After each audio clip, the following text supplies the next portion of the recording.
They are the largest moving objects ever built.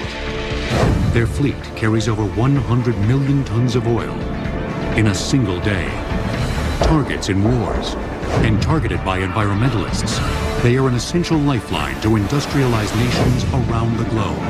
Now, oil tankers on Modern Marvels.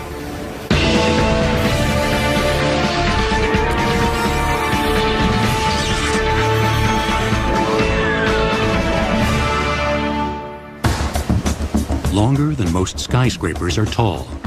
They are steel giants, carrying Earth's most valuable commodity.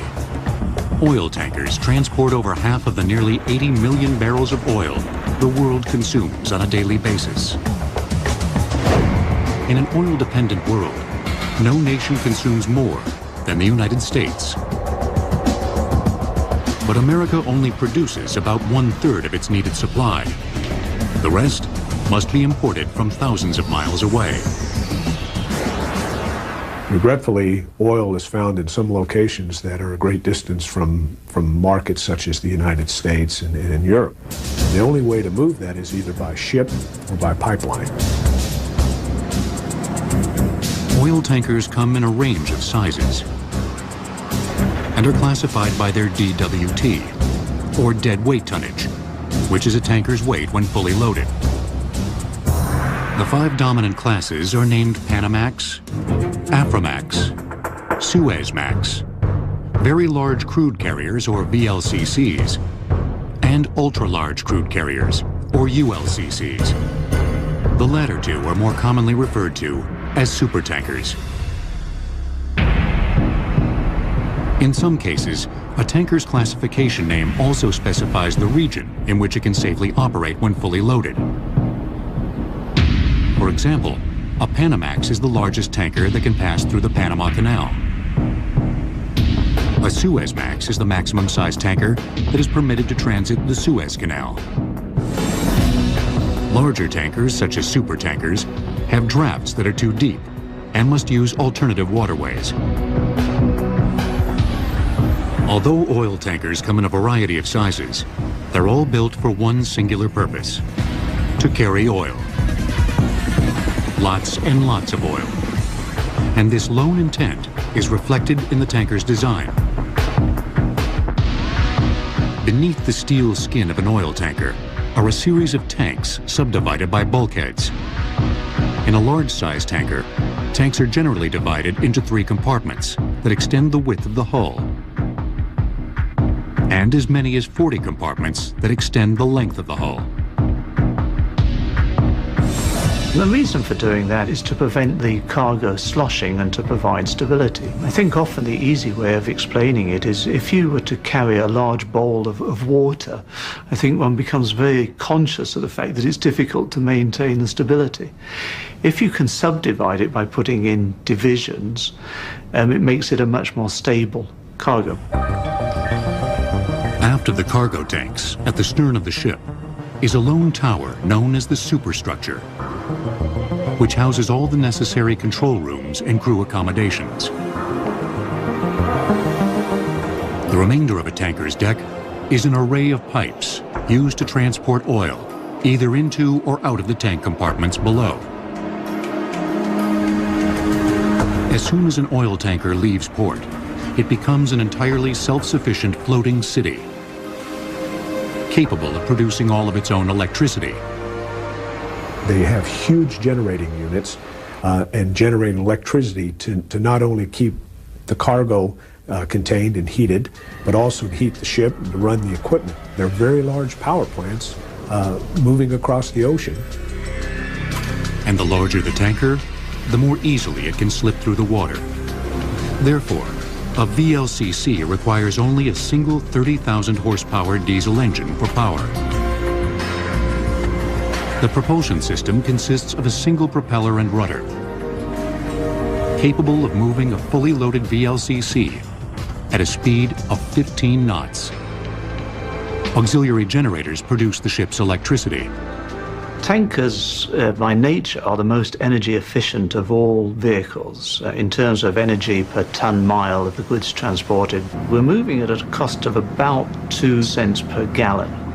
So at the gas pump, the actual price we're paying for gasoline has about 2 cents for having transported the oil. At a port in the Pacific Northwest, the Suezmax tanker British Harrier is in the process of offloading cargo to its Cherry Point refinery. The crude we're carrying is from Argentina, and it's called Escalante. We carry 1 million barrels. What's that equivalent to? Probably 35 million gallons or so. It's a lot of oil. Although the Harrier looks safe in the calm waters of the port, offloading is actually one of the most dangerous aspects of its journey. Certainly, this is the risky part. We change the condition of the vessel greatly. This is a dynamic process, and it requires careful monitoring to avoid incidents, accidents, bad things, really. During cargo discharge, combustible gases are present on the deck of the ship. A single spark can lead to a catastrophic explosion. Crude oil is offloaded by huge steel pipes that extend the length of a tanker's center compartments. Additional pipes branch out from the main pipes in order to reach cargo in the starboard and port tanks. When the vessel is ready to discharge, hydraulic pumps create a vacuum inside the steel pipes, sending the cargo to more pipes that run along the ship's deck. From there, the oil is sent to a refinery or storage container via additional conduits. The discharging process for the Harrier will take 30 hours to complete. We'll have to run our pumps carefully to get as much out as possible. And I can assure you this vessel is going to be dry as popcorn at the end of the operation. But even after its combustible cargo has been emptied, the Harrier can still be a dangerous place. The power of the sea is so great, you've really got to watch the weather, because if you're doing full speed and the weather does deteriorate, the combined force of the weather hitting the ship can do a lot of damage. It can take steel structures on deck just away. To avoid accidents, sophisticated navigation tools are essential. On this ship, you can actually program the ship to alter course itself. The navigation with GPS, and that's accurate up to 50 meters. So yeah, you just read off a dial and there you are. Besides the weather and combustible cargo, the crew of the Harrier must battle one more hazard of sea life: boredom. It can be boring, especially oil tankers. They're at sea for long periods. They load offshore, they don't go into port as often as container ships or bulk carriers, and they can tend to be boring. The trip from Argentina to the west coast takes the British Harrier 21 days. To help pass the time, the Harrier is equipped with a gym, a recreation room, a bar, a full kitchen with chefs, a dining facility, and a complete complement of musical instruments. You can have a love at the sea. You need an attitude, a certain attitude to do this job. You got to love it. You got to love the job to do it, I suppose. The British Harrier exemplifies the efficiency of the modern oil tanker. But achieving this level of efficiency took the industry over 100 years and 2 world wars. With a deadweight tonnage of more than 564,000, the Yari Viking is the world's largest oil tanker. Measuring 1,504 feet in length, she is over 250 feet longer than the Empire State Building is tall. Oil tankers will return on Modern Marvels. Today's global tanker fleet provides an essential lifeline to the industrialized nations of the world. But transferring oil by ship isn't new. Its history dates back thousands of years, when the Greeks, Romans, and Phoenicians transported oil across the Mediterranean Sea. No, not petroleum oil, olive oil. Like petroleum oil, olive oil was the most important commodity of its day, and it commonly served as the financial backbone for an exporting nation's economy. Wood ships fitted with multiple sails were built to reach trading posts throughout the Mediterranean. Instead of transporting the oil inside the hull of the ship, the cargo was stored in baked clay amphorae. During the Middle Ages, ship trading expanded as it became cheaper and safer to traverse the world's oceans and seas. In the centuries that followed, the developments of ocean-going warships and efficient merchant carriers also led to a rapid expansion of commerce. But it was the 1859 discovery of oil by Edwin Drake in Titusville, Pennsylvania, that would bring overseas shipping to new levels of prosperity. 2 years after striking black gold, 3 million barrels of oil were being pumped each year in Titusville, with the majority of it being refined into kerosene. Coined the new illuminant, kerosene created a demand that stretched across the Atlantic to an oil-thirsty European continent. In November of 1861, the Elizabeth Watts made the first transatlantic shipment of oil from Philadelphia to London. Storing the cargo in wooden barrels, the double-masted 224-ton wood ship carried 1,329 barrels of oil on her maiden voyage. And those barrels had value, so that having reached their destination, they were emptied and were then shipped back empty. So at the time, it was considered an efficient system, but shipping back empty barrels was not efficient. The barrels, which each held 42 U.S. gallons, accounted for up to a fifth of the ship's actual cargo weight. In 1886, British shipbuilders improved on the inefficient barrel with what most consider to be the world's first modern oil tanker, the iron and steel constructed Glukov. That ship utilized the hull of the vessel as the containment system. It was able to carry a larger cargo, steam-powered, wasn't so dependent on the weather, and it meant that one could actually organize the transportation on a more regular basis. The Glukov could travel at a rate of 9 knots, holding 3,020 tons of oil in 8 storage tanks that were subdivided by a series of vertical and horizontal bulkheads. Oil was pumped into the cargo tanks from shore and was protected from leakage by boiler-riveted steel plating that also formed the outer wall of the tanks.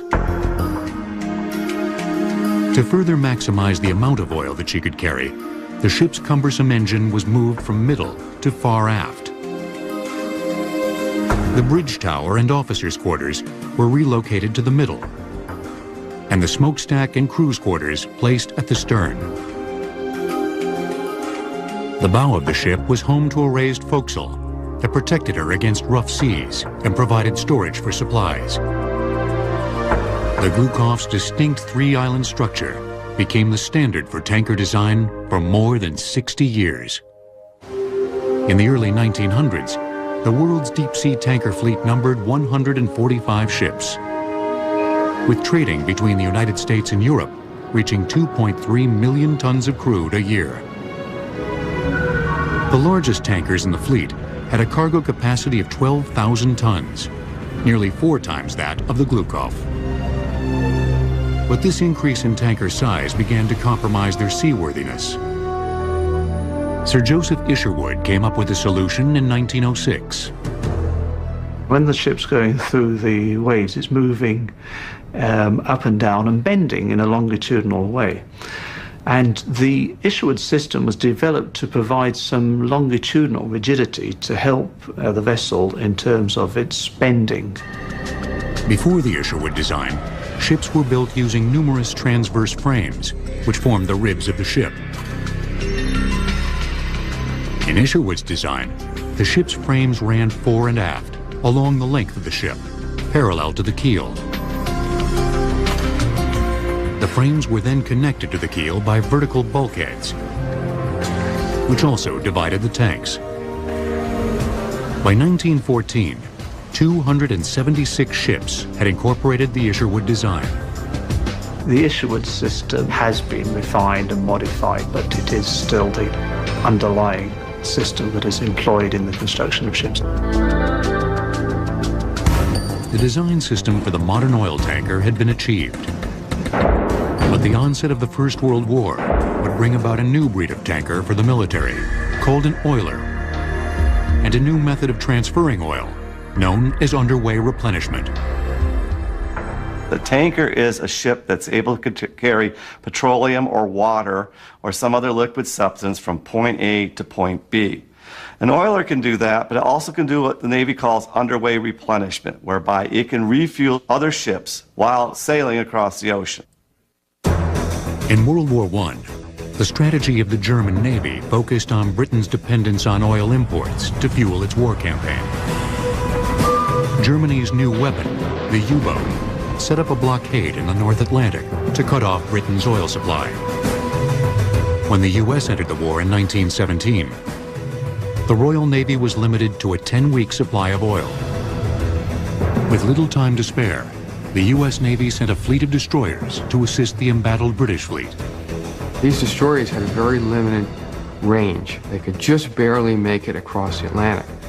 To ensure that they wouldn't have any problems, the Navy arranged to have them be refueled in mid-ocean by one of the Navy's oilers. Before the U.S. joined the war, Chester Nimitz and the officers aboard the Navy tanker Maumee designed a ship-to-ship refueling system that consisted of two 50-foot-long rubber hoses suspended by cargo booms. The Maumee was the first ship to perform underway replenishment. The advantage of underway replenishment is that the fleet or Navy formation can keep steaming while it is refueling, as versus having to go to a port somewhere and spend the time to refuel and then proceed on to its destination. By July 5th, 1917, the Maumee had refueled 34 destroyers headed for Europe. They helped break the German U-boat blockade. The significance of refueling these destroyers was it was the first time that anyone had refueled ships at sea in a tactical operation. And it was the forerunner of something that would happen again and again, especially in World War II. In the mid-1930s, war clouds began to form again on the global landscape. The United States military was quick to realize that if a Second World War were to erupt, it would be a fully mechanized conflict, and tremendous amounts of oil would be needed to ensure victory. The Navy laid out a very detailed structural plan on how the Navy was going to get from the west coast of the United States to the Far East to be able to engage its main enemy, which it felt was Japan. So it knew in the interwar years that refueling at sea would become a critical element of this. The Navy needed a fleet oiler in a hurry and looked towards the commercial tanker industry for assistance. In 1939, the Navy purchased the 553-foot tanker Cimarron from the Standard Oil Company. She was a very unusual ship. She was fairly large, but more importantly, she had twin screws. It's a very fast ship with a bulbous bow. They allowed the ship to have a speed of 18 knots at a time when 14 or 15 knots was the norm for a fast commercial tanker. And this speed was very important because this would allow the ship to steam with the fleet. The Cimarron became the prototype fleet oiler for the Navy.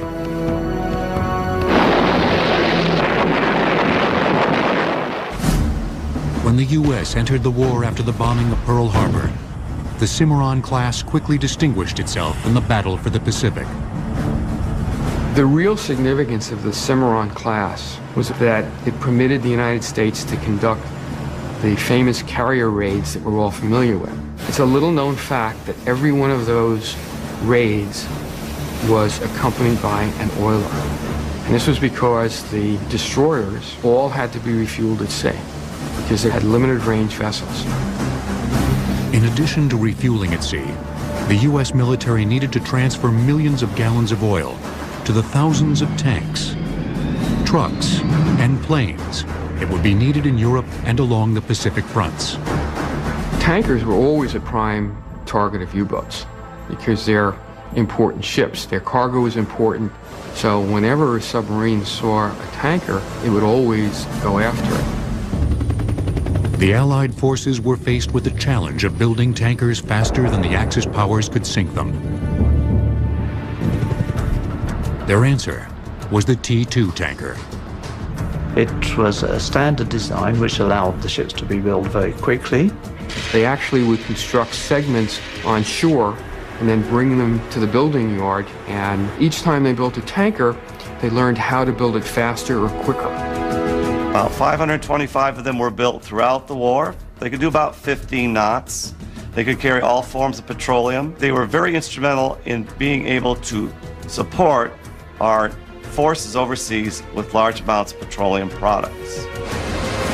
By the end of the war, the Navy's oilers and tankers have provided an invaluable lifeline of fuel to the Allied forces. While the oil tanker of World War II had achieved new levels of performance and size, a booming post-war economy was about to give rise to the oil tanker tycoon and the dawn of the supertanker.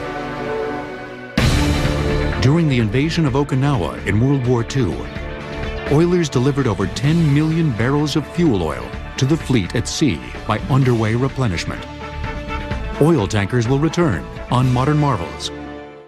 The end of World War II marked the beginning of unprecedented growth for the United States economy. Post-war Americans wanted to drive fast and travel far.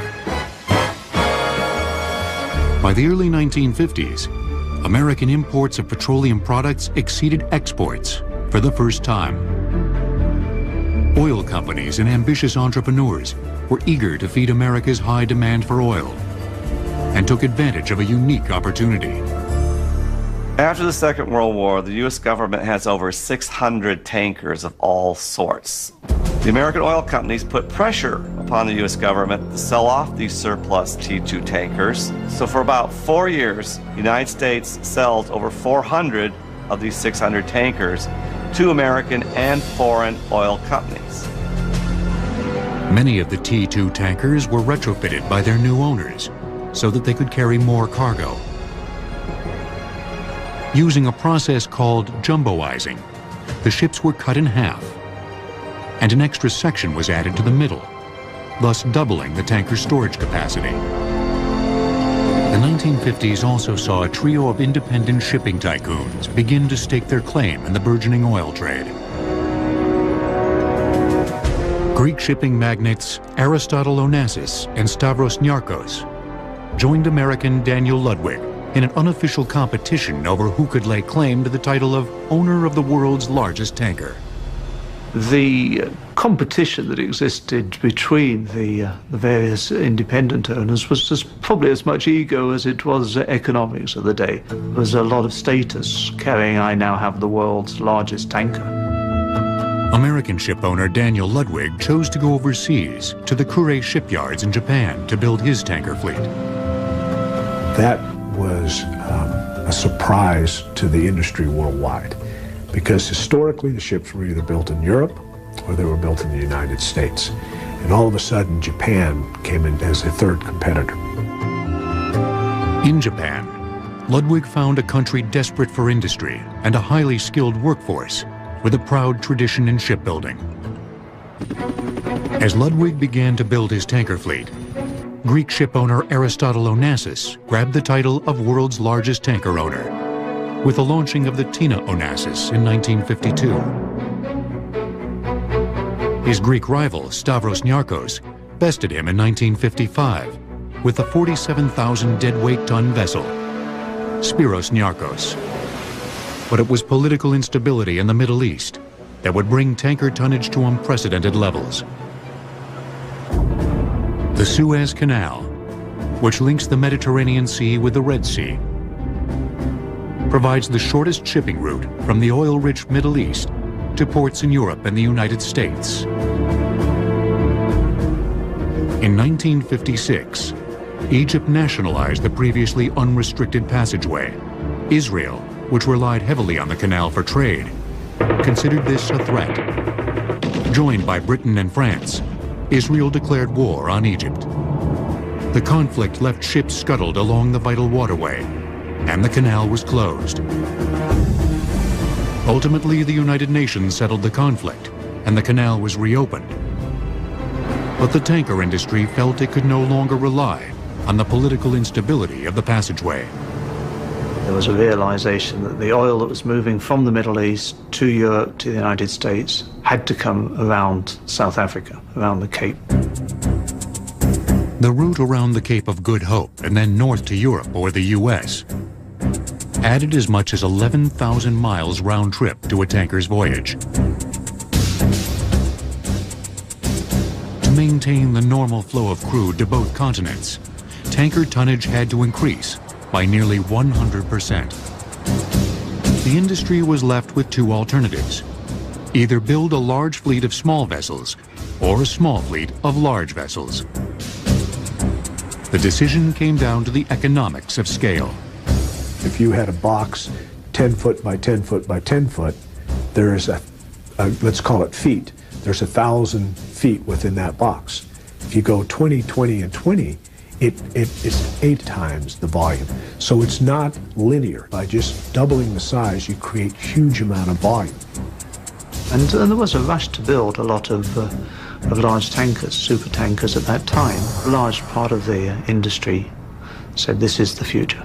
After the closure of the Suez Canal, Daniel Ludwig set the maritime world abuzz by breaking the 100,000 deadweight ton barrier with the launching of the Universe Apollo. The supertanker was born. Around this same time, a dramatic change began to take place in tanker design. The three-tower arrangement that originated with the Glukov was combined into one superstructure, placed at the stern, leaving the entire forward hull for tank space. As maritime engineers began to transform the tanker's design, deadweight tonnage barriers continued to fall. In 1966, the Idemitsu Maru became the first tanker to eclipse 200,000 deadweight tons, becoming the first VLCC, or Very Large Crude Carrier. Just 1 year later, the Suez Canal closed again, this time for 8 years. The industry's gamble in building supertankers had paid off. And Daniel Ludwig was ready to push the envelope of size even farther.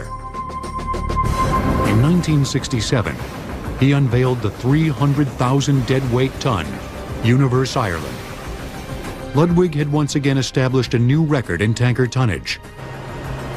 The Universe Ireland became the first ULCC, or ultra-large crude carrier. Ludwig's landmark achievements, breaking the 100 and 300,000 tonnage barriers, gave him the recognition among his peers as the father of the supertanker. But for the United States, the world's largest importer of oil, the draft of a fully loaded supertanker posed a large problem. None of the ports could handle a ship of that draft. So what we find happening still today in the United States is these larger crude carriers come in, they stay offshore 20, 30 miles, and they actually do what we call lightering, which is take the oil from the large ship and actually put it on a smaller ship, which does have the draft to allow it to go into these ports. Lightering typically takes place while both ships are underway. Maneuvering the smaller ship alongside the larger tanker can be dangerous. This is a lightering fender. What we use them for is to keep the two ships that are lightering from coming in contact with each other. As you can imagine, the size of these is tremendous because there's tremendous forces involved in bringing two full-size tankers together that are carrying perhaps 300,000 tons of cargo each. We don't want them coming into contact at sea. With the fenders in place, the ships are moored alongside each other.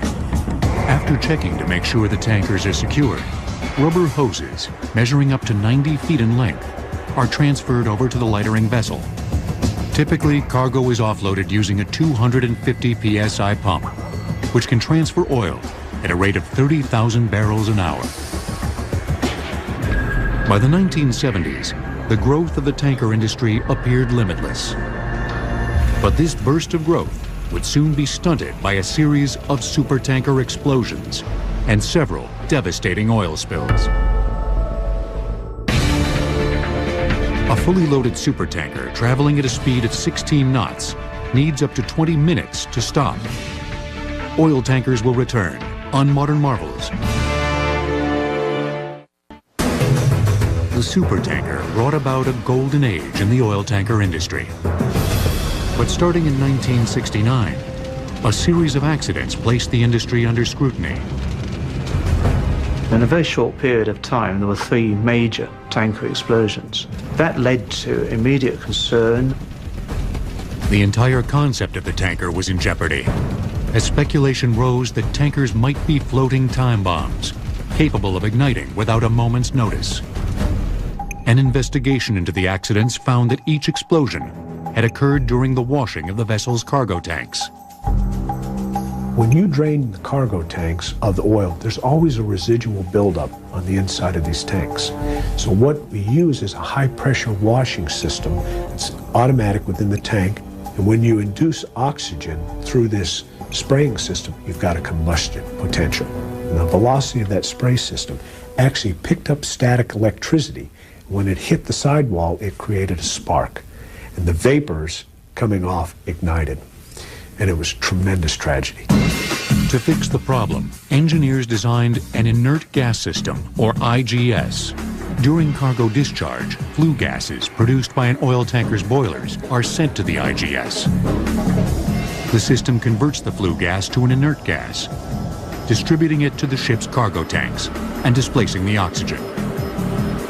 Today, inert gas systems are mandatory aboard every oil tanker in operation. After the supertanker explosions of 1969, the industry would soon endure another crisis. By the mid-1970s, world demand for oil products began to taper off. The industry, which had greatly increased its tanker fleet due to the closures of the Suez Canal, was suddenly left with a surplus of ships. A lot of the ships that were built in the late 70s in particular went straight to layup. Several of those ships were never used, and in fact within a handful of years many of those ships were sent for demolition, for recycling, without ever having carried a cargo. By the late 80s, the demand for oil products was again on the rise. New tankers were being built, and the industry showed signs of a full recovery. But its momentum would be short-lived, as an environmental disaster was about to change the industry forever. Since the dawn of the supertanker, hundreds of millions of gallons of oil have been spilled in oceans throughout the world. But no oil tanker spill has had a greater impact on the industry than the grounding of the Exxon Valdez in 1989. On March 24th, the single-hull Valdez hit a reef, fracturing its hull. The result was the leakage of approximately 11 million gallons of its cargo into a pristine environment. The Exxon Valdez severely damaged the local environment around Prince William Sound in Alaska. The oil then drifted to the west and continued to damage coastline along Alaska. It killed many animals outright, from birds to seals to sea otters, and then continued to damage fish populations and other aquatic populations. The Exxon Valdez oil spill was regretful, not only for Exxon itself, but for all the industry. But what it taught all of us is even though we were operating as safely as possible with the emergency response equipment that we thought was adequate, we learned that we needed to do even more. After the grounding of the Valdez, public outcry and political pressure led to new legislation for tankers entering U.S. waters. The Oil Pollution Act of 1990 effectively mandated the introduction of double hulls. The double hull basically provides for protection from collisions and groundings. And those incidents represent something like 50% of the incidents that tankers are involved with. So the double hull is providing immediately an enhanced level of protection. OPA 90, as it's known throughout the industry, requires all tankers entering U.S. waters to be double-hulled by 2015. However, in Europe, the tanker spills of the Erika, and later the Prestige, created a new set of legislation from the International Maritime Organization. The Prestige was an incident that occurred in November 2002 off Spain. Unfortunately, it led to a very bad pollution, very major pollution of the beaches of Galicia. It's also led to a lot of new legislation. It has led to an accelerated withdrawal, forced withdrawal of single-hull tankers. The international mandate, which has not been adopted by the United States, requires tankers to be completely double-hulled by 2010. But the tanker owners doing business in U.S. waters have more immediate concerns than the double-hull deadline. They have to make sure their current fleet of tankers can pass the stringent maritime regulations enforced by the U.S. Coast Guard. The U.S. Coast Guard has the unique responsibility for being the maritime service that protects America's waterways, ensures safety and commerce at the same time. When the Coast Guard comes aboard a tank ship, our concerns are to make sure that the vessels don't create a pollution hazard to the area. On a warm June day in Long Beach, California, the British Pride has just returned from the Middle East, carrying 2 million barrels of crude oil in its hull. Morning, Captain. I'm Rick Hawkins, United States Coast Guard. This is David Nguyen and Mike Garcia. How are you doing today? Good morning. Welcome aboard. I'm fine, thank you very much. What we're here today to do, Captain, is conduct your annual Certificate of Compliance inspection. If major problems are found aboard the British Pride, the ship won't be allowed to discharge its cargo, potentially costing the vessel's owner tens of thousands of dollars a day. One of the most important anti-pollution devices on board a tanker is the oily water separator. The system works by processing the oil that exudes from a tanker's machinery and collects in the lowermost part of the ship, known as the bilge. When the oil is diluted with water to acceptable levels, it can then be discharged into the ocean. There are safety systems built into that equipment where, should the oil reach a high level, that alarms will sound and automatic systems come into play. Valves will close, so there's no accidental discharge. Thank you. After examination of the oily water separator, the wheelhouse is tested. We go from hard port to hard cellar. Hot port, hot cellar. That's hard port. Emergency firefighting equipment is checked, and manual control of the ship's rudder is inspected. Upon completion, the vessel is given permission to discharge its cargo. Based on the inspection this morning of the Pride, the ship was in very good condition. The crew, the officers, and the deck crew were very competent and very cooperative. And all the machinery that we inspected was in very good condition and operated as intended. Monitoring the hundreds of oil tankers entering U.S. harbors is a huge responsibility for the Coast Guard. And they're about to get even busier, as the tanker industry is currently undergoing the highest level of new ship construction since post-World War II. The largest oil tanker spill on record occurred in 1979, when 2 tankers collided off Tobago Island, spilling approximately 280,000 metric tons of oil into the Caribbean Sea. Oil tankers will return on Modern Marvels. At the National Steel and Shipbuilding Company in San Diego, California, BP is building 4 new Alaskan oil tankers to meet the OPA 90 deadline of 2015. At 185,000 deadweight tons, each ship consists of 34,000 tons of steel and requires 106,000 gallons of paint.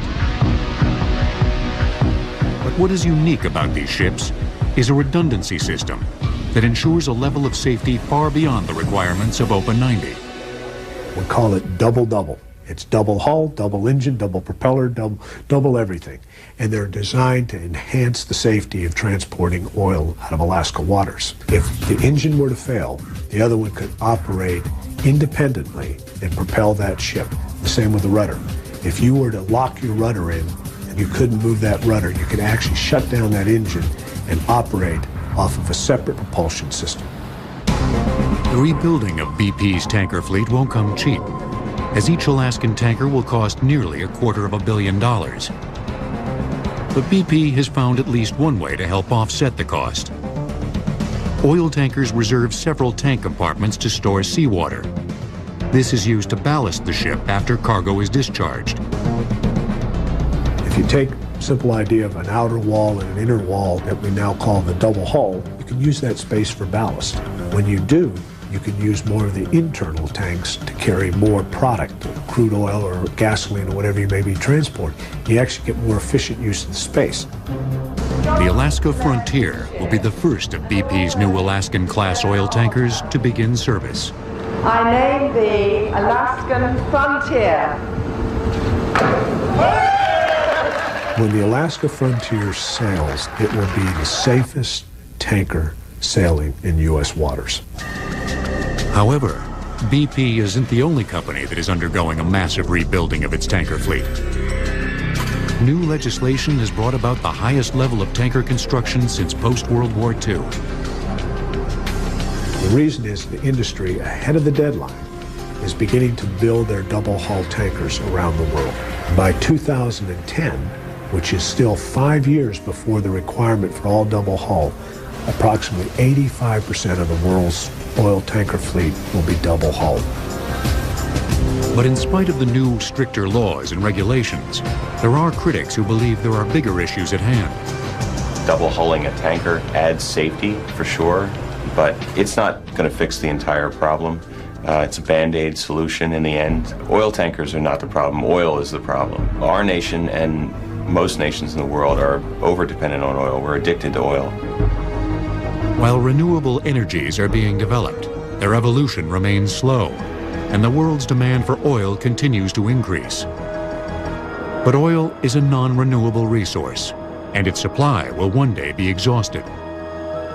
Today we're talking about oil being available certainly for another handful of decades, 20, 30, 40, 50 as routinely talked about. So for the tanker owner, there is not a real concern today that the world is about to stop shipping oil. In parallel with the exploration of oil and the utilization of oil, gas is becoming a substitute in many cases for oil. It is the growth industry in terms of an energy source. It's cleaner, it burns more efficiently, and has a huge role to play in reducing greenhouse gases and emissions around the world. Transporting natural gas to the United States will be the job of the LNG, or liquid natural gas tanker. LNGs store the gas in liquid state by cooling it to a temperature of -256 degrees Fahrenheit. In addition to their more environmentally friendly cargo, LNGs are less polluting than oil tankers, using mainly natural gas for propulsion. And at 900 feet in length, with a draft of 36 feet, LNGs can enter ports that would be restricted to most large-sized oil tankers. While the current LNG fleet numbers just under 200, that number is expected to increase in the coming years. Some reports suggest that by 2050 there will be as many LNG carriers, 450, 500, as there are very large crude carriers, oil carriers today. Although oil tankers remain the most important energy lifeline to the world, the increase of the LNG fleet signals that its tenure of dominance is limited. Declining oil reserves combined with a global increase in energy consumption will inevitably force the proliferation of alternative fuels.